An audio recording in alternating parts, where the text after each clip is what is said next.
they have the Democrats and the Republicans. There's still personality politics is still really strong over there, 'di ba? So, sina Trump, that's an example, and Obama is another example. Those are pag sinabi mo yung mga dalawang pangalan noon, may pull talaga. So, there's still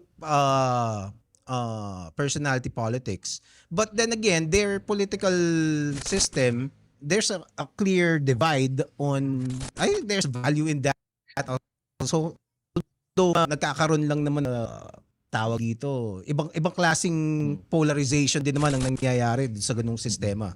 But at least dito kasi sa atin parang one family can inspire a huge chunk of people to support whatever their agenda is, kung anong gusto nila. And a lot of them sometimes don't even know what these families, political families stand for. 'Di ba? Ano bang ideology ng mga Duterte? 'Di ba? Aside from what they really from what they're saying, or what you perceive it to be. I mean, the problem is when you say ideology, it's manufactured thinking. It's pre-processed thinking. Sometimes when an ideology is a thought given to you, so that be careful that you use the word ideology rather than rather than say we need ideology. Why don't we say we need to, we need thinking. We need methodical thinking, which can use a certain degree of ideology, but it's not ideology as such, di ba? Because when you declare an ideology, like I am a Marxist, I am a liberal, tapos na, di ba? Pero pwede ka naman magpalit base sa pag-iisip. Kung naisip mo, correct. Base sa karanasan, base sa ebidensya, edi yun, pwede mong palitan, di ba? People can mature. Well, of course, I think we have to be careful when we say ideology. Yeah. But what I of course what it goes without saying na people can hold different ideologies, 'di ba? And what you believe doesn't necessarily parang you're gonna find a textbook tapos find an ideology and then kung anong nakalagay dun sa belief system dito sa ideology na to, yun ka na, That's diba? what happens. People have the red book and then become Maoist. That's like I said, but that is because they have a dictator as a leader. No, they read the book and they believed in the book, even though the dictator Mao is dead. There's still Maoists around. Yeah. Because it was ingrained in the educational system. Ginawa nila kasi yun parang And then may mga Maoist dito sa Pilipinas na wala namang Maoist sa tinuturo ng yun ang Maoist mga yun ang mga weird. Yun ang mga weird na tao, di ba? These are ideological.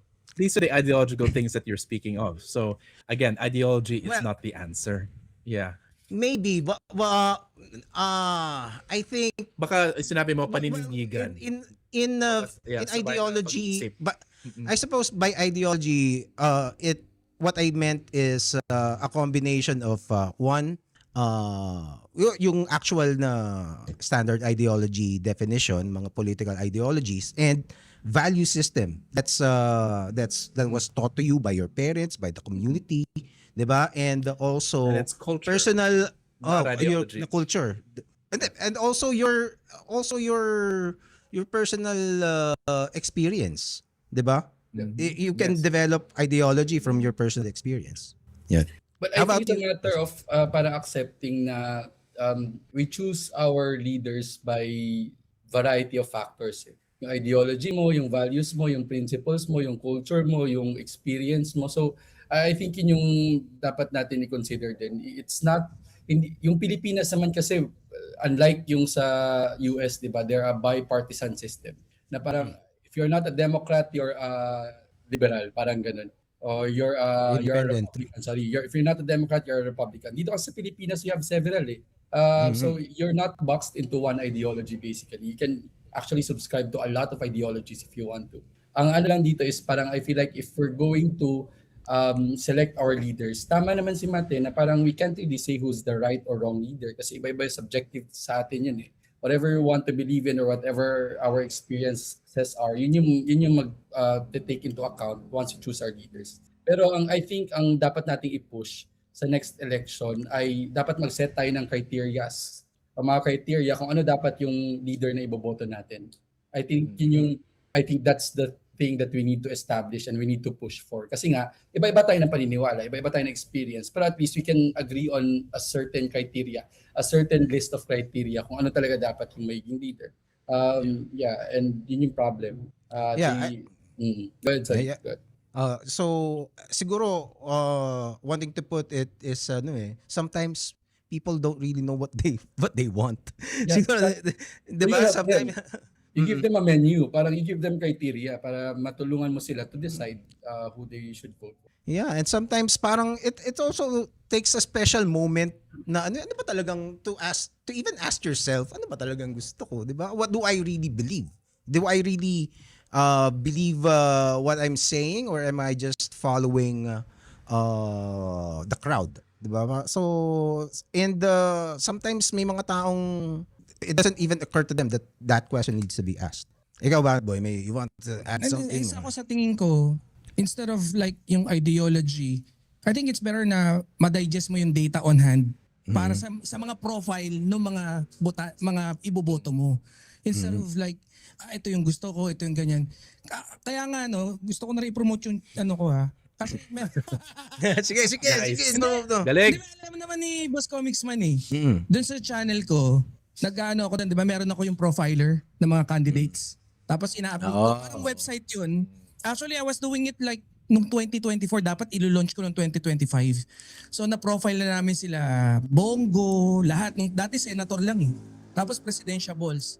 Then every time na magkakaroon ng so ang dami nga every day or every month nadadagdagan ng criteria. Ngayon kailangan nga dapat alamin natin kung may asawa ba kung ano yung criteria ng asawa, baka kasi magdikta. 'Di ba? Kasi 'di ba si Epelisa daw Sabi Si nila Mariel at saka si Robin. Di ba? Teka, anong website yan? Anong website yan? Hindi ko pa nabili ko na yung domain. No? Wala pa. Pero, Okay. Wow. Papakita ko sana O sige. That's Tapos voters education. natin Hindi, yun nga sana ilan na ba yung, pwede ko nga ipakita ngayon Kung gusto nyo ba? What? Kasi ikaw. Ay hindi, Pero nakakamera na pala ako. Sorry. Okay. Oo. Anyway, so kasi going back to our discussion sa election, it's I think I don't know. I don't know if you would agree, Professor Ma, what your insights about this, but medyo politically, how would you describe the Filipino people as in terms of political literacy? Well, that's a whole syllabus but for now, sabihin natin, diverse, depending on, of course, culture. There's regionalism, educational background, religion, so depending on your judgment or on your inclinations, you could put a hierarchy on them, but we're not. You can't. It's when you say political literate or illiterate, what do you mean? I can't, if just because they voted for Duterte, do I say they're illiterate? No, they might be very literate in that. Definitely. If their job is to get rid of drug wars, then Duterte. I suppose the question is how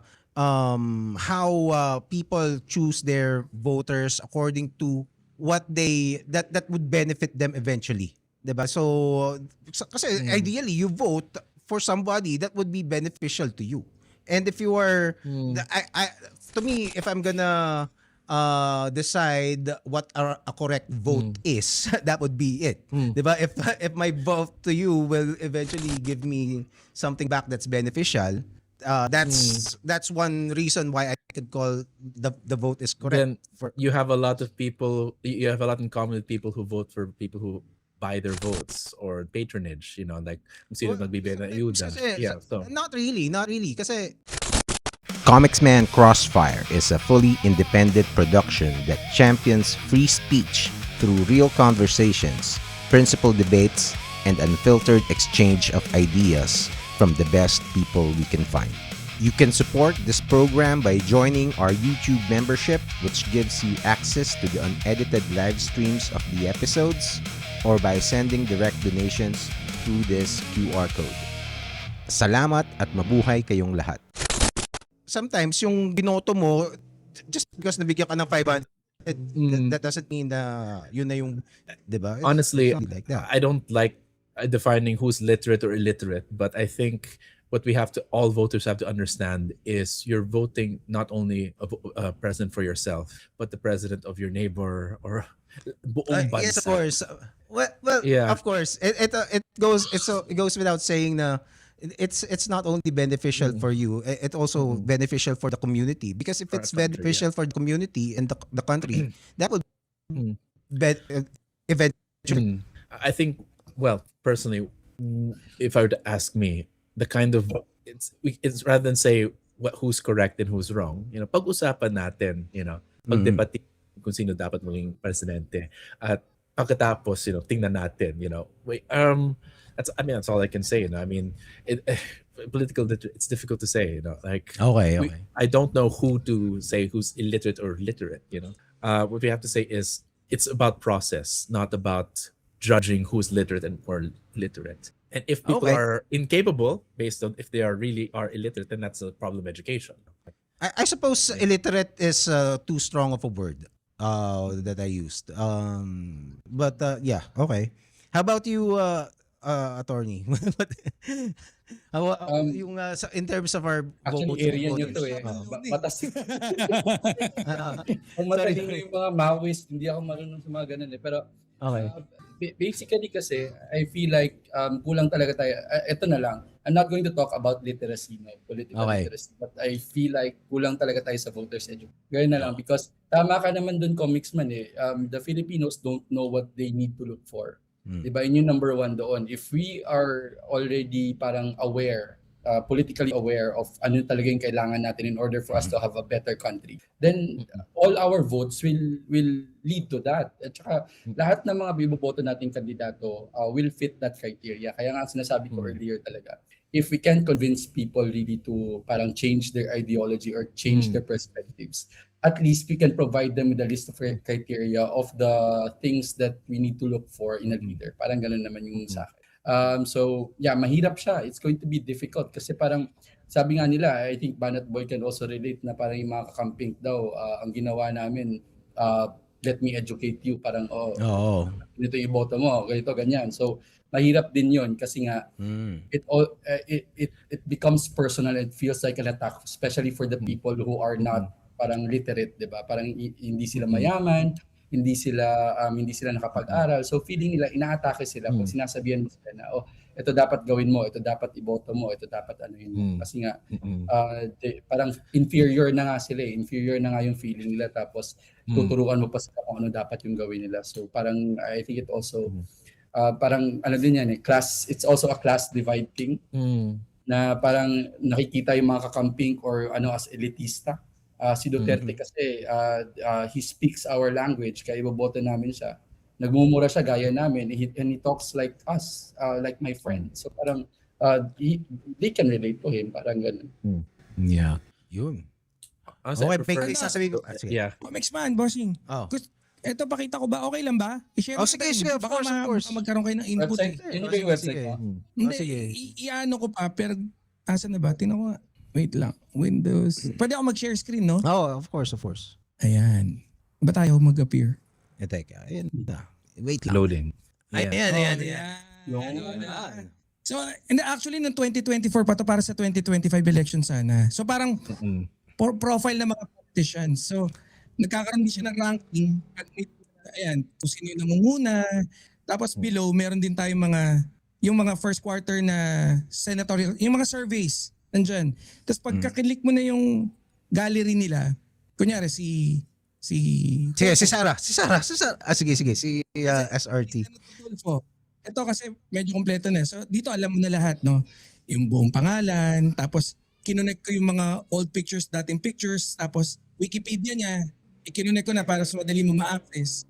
Yung background niya, bilang yung mga political leanings niya, ilang beses ba siya tumalon, mga trivias, no? Tapos asawa, pangalan ng asawa, kung meron ba siyang kaso. Okay. Yung mga inano ko eh. Sino nag-research yan? Ako. Ako. Talaga? Wow. Ibang klase ka ba, Banat Boy? Ang dami na yan, puno na yan eh. Kaya nga noong 2025 pa yan, kasi dito pa lang, nagra-rank na, nung survey namin dati, nangunguna talaga si Bongo eh, dito sa amin. Talaga? Nung, So, oo. is this website live already or what? Hindi pa actually. Pinapakita ko lang dun sa ano. Ang plano ko sana rito, pag nabili ko na yung domain eh, ipapasok ko na lang dun sa domain para at least accessible sana sa lahat. So hindi pa live yan, hindi pa online Oh, yan. hindi pa naka-publish siya Oh. talaga. So, Wow later on, naman. pwede naman- First look? Parang Ano pangalan? ano ka po? Na- na- Sabi ko na sa inyo, magyayabang lang ako dito eh. Oh, Isali mo rin yung mga legislations na napasa nila. Oo, Parang yun nga, ang tama. Oo nga.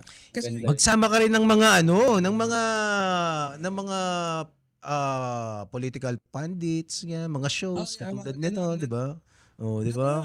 Para ano kasi ba, trip 'di ba? ko sana, mahilig ako mang ano eh. Ang pinoprofile ko dati yung mga political vlogger. Oh. Ganun. So ginawa mo. Kasi ang dami ko nagiging kaaway eh. And ayaw nila makita yung mukha nila sa thumbnail eh. Ano yung nirarank mo? Nirarank mo yung mga Nirarank ko. political Kasi blog. para at least maano mo rin kung sino yung pinakamagandang ano, so, yung suportahan ba? Ganun yung una eh. Ano, ikaw nag-design yan. Alam ko artist tong si Banat Boy, hindi nang Oo, sinasabi. ako ganun yan. Oh, Biruin mo, nakita mo na pangalan ni ang kompletong pangalan ni Amy Marcos na idol ni Boss Comics. Bonilla Emel. ito na lang. Okay. Ni Romualdez Marcos. Guys, let's end with this. Can you click on Sarah's profile and read what's there? Wala. Si Sarah, wala pa. Oh, ba't mo tinanggal? Nasaan na? Takot ka lang na. Tinanggal mo eh. Share mo ulit. So, i-zoom in mo para mabasa namin. Ano bang nakalagay kay Sarah? Walang zoom in eh. Pero pwede Wala? pa nga ito mag-compare eh. I-share mo na. Pwede pa compare. pwede Sige. comparison. Kasi may Oh, sige. rating sila eh.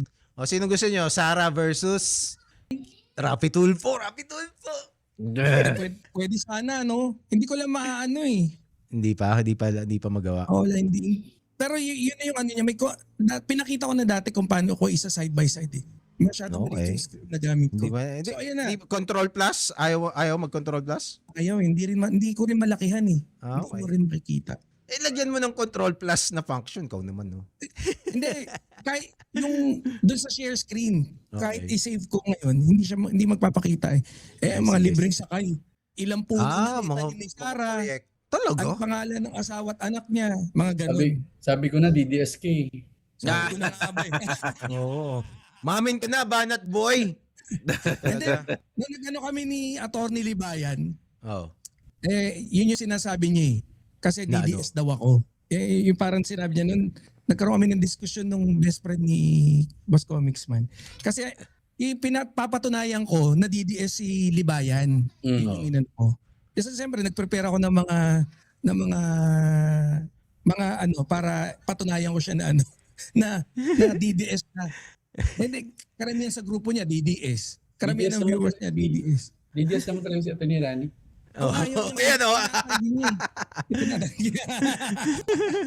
Ganda, sabi ko nga, anong tawag mo? Ang tawag niya kay Digong tatay eh. Hindi kasi parang, syempre, debate yun eh. Kung ano lang yung existing dapat doon na mga, di ba na information na binagay, doon lang dapat magbabasehan eh. Kaya lang, sinabi ko kasi ang tawag niya kasi Tatay Digong. Tapos marami siyang, lahat ng title niya Tatay Digong. Tapos pinakita ko kung ano mga ginawa ni Digong na mga kabalbalan, pati pagpatay. Tapos may kaso pa, may pag-amin ng pagpatay, tapos abogado pa siya. So ngayon, pinakamataas na respect para sa akin. Ganun yung pagkakalatag ko ng argumento ko. Sabi ko, pinakamataas na respect na pwede mong itawag sa isang lalaki, tatay, di ba? Ama. So kung sinusuportahan mo pa rin siya, o tawag mo pa rin siya kanya tatay, tapos, yun pinakita ko na sa mga gawa, tawag mo pa rin daw tatay, oo, tatay daw. Sabi ko, Okay, so yun. para magkaroon ka ng respeto, kailangan mo na alam mong masama yung tao, alam mo maraming masamang ginawa, alam mong kriminal, tapos bigyan mo pa rin ng mataas na respeto. Sabi ko, Okay. parang isn't that concludes na DDS ka. Kasi DDS, diehard ka eh. Supporter ka, pero ibang level na kasi diehard ka pa rin eh. Kahit ano na. Kahit Oo. may masama na. Hayaan mo siya kung aamin siya o hindi. Anyway, it's been 2 hours, gentlemen. Oh, so Fun. Thank it's you. I'm Natutunan. I'm very happy about this conversation. Final messages. Unahin na natin ikaw, Badat Boy. Diyan ka na sa Oo nga, oo nga. Ay, anong nangyari? That soundboard. Ano ba yan? Naging Meron din chipmunks ako dyan. ka. Ano nangyari? Sige, tuloy mo lang. Sige. Okay na yan. Okay na ba? Okay lang Oo. yan. Yes, O, sige. perfect. Hindi, yun talaga eh. Hindi, ako naman, no, talinuhan lang natin lagi sa panonood, no? Tapos, ako, yung channel ko, pwede kayo manood lagi sa akin. Ang concept doon sa channel ko is mas madali mo ma-digest yung mga political issues. Tapos, syempre, talinuhan sa panonood and kahit magkaiba tayo ng opinion, basta in the end, parehas tayo nagmamahal sa Pilipinas, panalo tayo ron. And tara, no? Maghasa tayo ng kalaman habang nagtatawanan! Yes! Boy Mandirigma! Tapos i-play mo yung team song mo. I-play mo yung team song. Banat boy! Take over. Nandirigma. Ikaw, Prof. Matt, final song? Bago. No, honestly, I agree a lot with this. And I'm surprised tonight. I learned a lot from everyone. I think that's sabi ko lang, same thing, but keep learning and keep being in room with people who you don't agree with. Like even tonight. Hopefully we learn with each other, even when we disagree. So, and that we can't ever learn everything. We can't ever be 100% correct. So we have to allow ourselves to be corrected. Sige. Or at least open to other ideas. You don't have to take every idea and, di ba? Or just be aware that there are other ideas other than yours. Parang ganun. Learn. Yeah. Ayan. How about you, attorney? Hopefully this will not be the last time.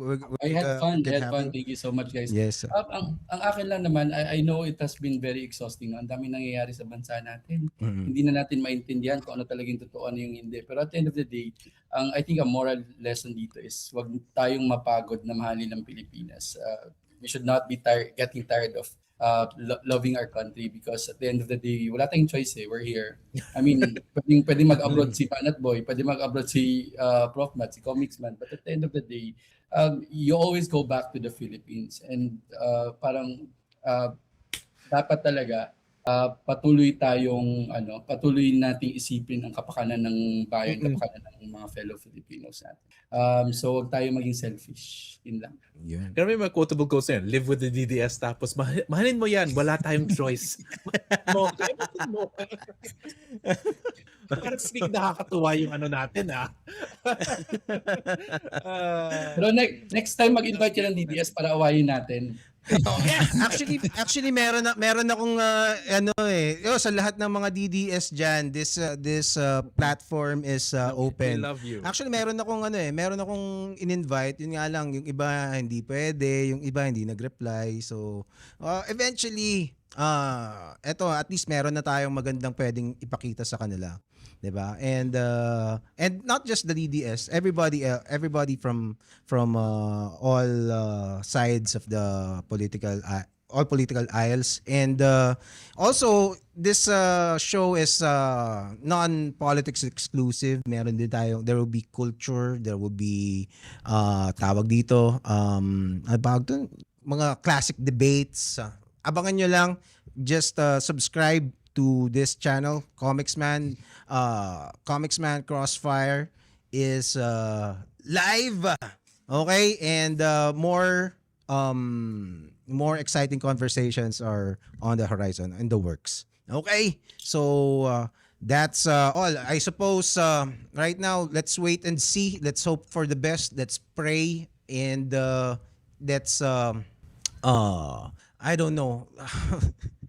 Minsan parang divine intervention na ang kailangan talaga eh, 'di ba? Kasi how are these kasi whether we like it or not, we are still subject to the whims of a few politicians, 'di ba? And right now it's just 24 senators there deciding over a pivotal point dito sa history ng Pilipinas.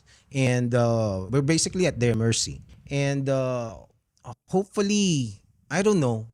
Let's sometimes kasi it's hindi ko alam eh. Hindi ko alam kung pwedeng gawin doon talaga. I don't think any of us could ever know how these people really operate, what kind of things are they willing to do to achieve their agendas or what. And I suppose like you guys said, at the end of the day, the people is still the ones who hold power, whether you feel like it or not. I think our democracy still works, and we should take advantage of that while we still have it. Okay. Tingin ka ng tingin sa taas, may kodigo ka ba dyan? Hindi, nakatingin ba ako sa taas? Oo nga, no? Hindi, actually may ipis kasi doon, naabangan ko baka lumipad. Okay, nice meeting ha, Prof. Matt. Yun lang. So that's about it. Salamat. Madaming comment dito, hindi ko na nabasa. Bati na kayo ni EJ, Comics Man. Ito si EJ Serio. Hater ko yan. Hayop ka EJ Serio. Bati na kayo da.